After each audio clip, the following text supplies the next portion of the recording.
Assalamualaikum warahmatullahi wabarakatuh. Kerajaan Abbasiyah zaman keemasan Islam merupakan era pemerintahan Islam yang ketiga setelah wafatnya Rasulullah sallallahu alaihi wasallam yang boleh dikatakan paling gemilang, terutamanya jika dilihat dari aspek perkembangan ilmu pengetahuan. Jadi, kita akan menelusuri The Golden of Age Khalifah Al-Ma'mun.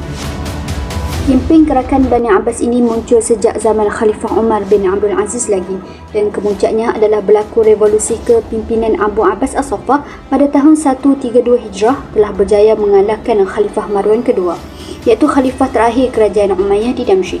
Nama Abbasiyah digunakan bersempena Al-Abbas bin Abdul Muttalib, pengasas kepada kerajaan ini merupakan Khalifah pertama, iaitu Abdullah bin Muhammad bin Ali atau lebih dikenali sebagai Abu Abbas As-Saffah. Kerajaan Abbasiyah berkuasa memerintah selama 524 tahun bermula pada tahun 132 Hijrah sehingga tahun 656 Hijrah bersamaan 750 Masihi sehingga tahun 1258 Masihi di bawah pimpinan 37 orang khalifah.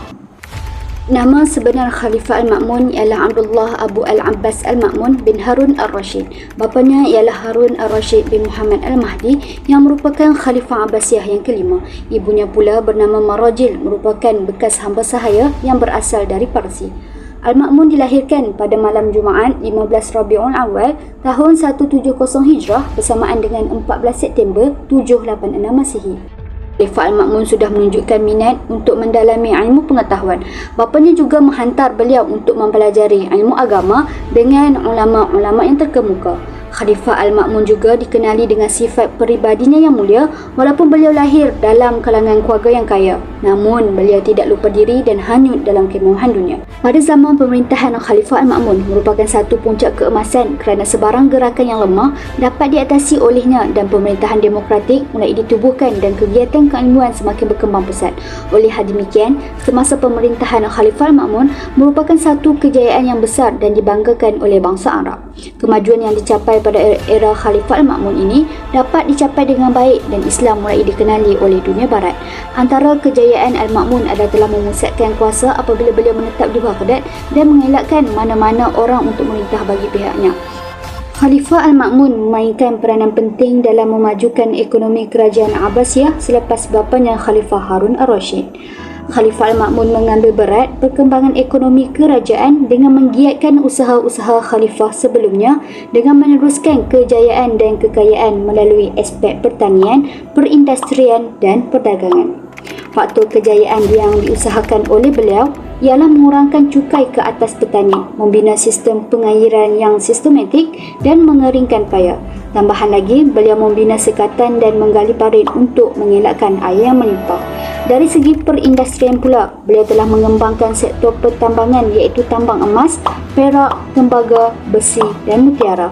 Kota Baghdad ketika itu menjadi tumpuan utama kepada perindustrian dan perdagangan kerana beliau menyediakan tempat kepada para pedagang untuk menjual barang dagangan mereka. Dalam aspek perdagangan, Al-Ma'mun telah menyediakan tempat berehat di jalan raya yang ramai dan kerap digunakan oleh kafilah pedagang.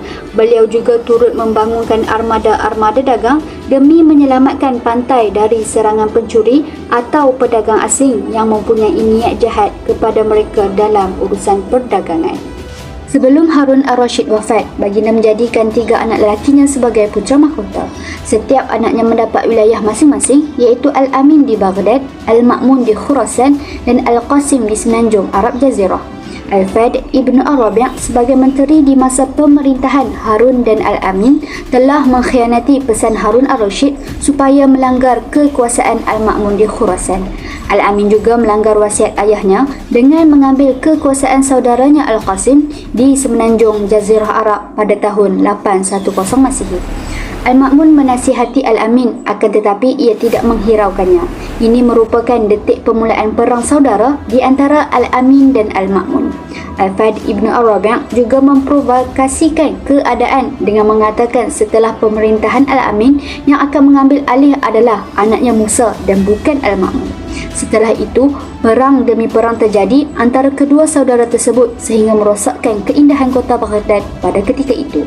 Kerajaan Abbasiyah merupakan sebuah zaman kegemilangan peradaban Islam. Hal ini kerana pada zaman tersebut dari segi aspek keilmuan sangat berkembang dengan baik dan teratur. Perkembangan dalam bidang ini bermula sejak zaman Khalifah Al-Mansur diikuti oleh Khalifah Harun Ar-Rasyid dan Khalifah Al-Ma'mun. Terdapat banyak sumbangan dan jasa yang mereka lakukan bagi memastikan perkembangan keilmuan di Baghdad semakin berkembang sehingga ke puncaknya. Abdullah Al-Ma'mun merupakan anak kepada Harun Ar-Rasyid dan beliau seorang yang sangat cintakan dan pentingkan kepada ilmu pengetahuan. Oleh itu, banyak sumbangan yang beliau lakukan dalam bidang ini, antaranya beliau telah meluaskan kegiatan aktiviti penterjemahan buku bahasa asing. Penterjemahan buku ini dilakukan di Baitul Hikmah. Antara buku tersebut ialah buku yang berbahasa Sanskrit, buku ilmu matematik dan falsafah Yunani dan sebagainya. Antara kemunculan tokoh penting semasa zaman Khalifah Al-Ma'mun. Pertama, dalam aspek penterjemahan ilmu pengetahuan asing, muncul seorang tokoh bukan Muslim yang bernama Hunain bin Ishaq. Hunain dilantik oleh Khalifah Al-Ma'mun sebagai pengarah pertama Bait Al-Hikmah dan diyakini oleh Khalifah Al-Ma'mun. Kedua, aspek kemunculan tokoh ilmuwan dalam pelbagai bidang. Antaranya ialah tokoh dalam bidang ilmu tafsir iaitu Ibnu Jabir Al-Thabari. Salah satu sumbangan beliau ialah mentafsir Jami' Al-Bayan fi Tafsir Al-Quran sebanyak 30 juzuk dan memilih riwayat yang paling sesuai dan tepat.